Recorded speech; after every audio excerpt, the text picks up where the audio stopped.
Hello friends, आपका जेके biology class में स्वागत है। और आज के हम इस वीडियो में ट्रांसक्रिप्शनली एक्टिव और इनएक्टिव डीएनए या क्रोमैटिन के बारे में समझेंगे। साथ ही हम यह भी समझेंगे कैसे डीएनए का मिथाइलेशन और हिस्टोन का एसिटाइलेशन डीएनए के ट्रांसक्रिप्शन को अफेक्ट कर सकता है, उसके प्रोटीन बनने की प्रक्रिया को है ना अफेक्ट कर सकता है। इसी बारे में हम लोग देखेंगे और सीखेंगे।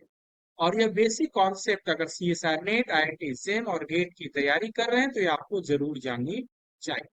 तो सबसे पहले अगर बात करते हैं कि ट्रांसक्रिप्शनली एक्टिव और इनएक्टिव डीएनए का मतलब क्या है। कोई भी डीएनए समान रूप से मैसेंजर आरएनए नहीं बनाता है। कुछ डीएनए ज्यादा मैसेंजर आरएनए बनाते हैं और कुछ डीएनए, अगर ये डीएनए है अगर ज्यादा मैसेंजर आरएनए बनाए तो इसको हम लोग बोल सकते हैं कि एक्टिव है। अगर कम बनाए तो हम बोलेंगे क्या है, ट्रांसक्रिप्शनली इनएक्टिव। होता क्या है कि डीएनए के प्रमोटर रीजन पर आरएनए पॉलीमरेज बाइंड करते हैं और एमआरएनए का क्या करते हैं, सिंथेसिस करते हैं। सही बात है। तो अगर मान लीजिए कि कोई डीएनए पर प्रमोटर आसानी से बाइंड नहीं करता है और नहीं बाइंड करने की वजह से क्या होता है कि ज्यादा प्रोटीन नहीं बन रहा। सही बात है। मैसेंजर आरएनए नहीं बन रहा तो प्रोटीन भी नहीं बन रहा है, तो हम लोग बोलेंगे कि वह डीएनए ट्रांसक्रिप्शनली इनएक्टिव है। जनरली देखा गया है कि यूक्रोमैटिन रीजन में जो डीएनए पाए जाते हैं या जो जीन पाए जाते हैं वो ट्रांसक्रिप्शनली क्या है, ट्रांसक्रिप्शनली क्या है, एक्टिव है। ज्यादा अमाउंट ऑफ एमआरएनए बनते हैं।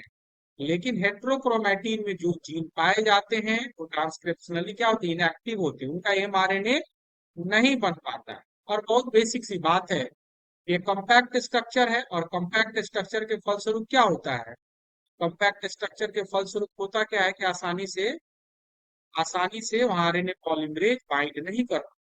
और जब खुला खुला डीएनए है, क्रोमैटिन खुला खुला है, तो आसानी से आरएनए पॉलीमरेज जीन के प्रमोटर रीजन पर बाइंड करके उसका ट्रांसक्रिप्शन कर सकते हैं, उसे एमआरएनए बना सकते हैं। ऐसे रीजन को हम लोग ट्रांसक्रिप्शनली एक्टिव रीजन कहते हैं। आइए हम लोग थोड़ा और विस्तार से समझते हैं कि कैसे डीएनए मिथाइलेशन और हिस्टोन एसिटाइलेशन या डीएसिटाइलेशन इंपैक्ट करता है, प्रभावित करता है ना। तो यहाँ पर एक प्रमोटर है और एक जीन का सीक्वेंस है। और यहाँ पर है क्या कि प्रमोटर क्या है, मिथाइलेटेड है। प्रमोटर का डीएनए क्या है, मिथाइलेटेड है। मिथाइलेशन में क्या है, प्रमोटर का जो भी बेस है साइटोसिन मुख्य रूप से मिथाइलेटेड होता है। साइटोसिन क्या हो गया, मिथाइलेटेड हो गया, तो यह प्रमोटर क्या हो जाएगा, कॉम्पैक्ट हो जाएगा और यहाँ पर आरएनए पॉलीमरेज बाइंड नहीं कर पाएंगे।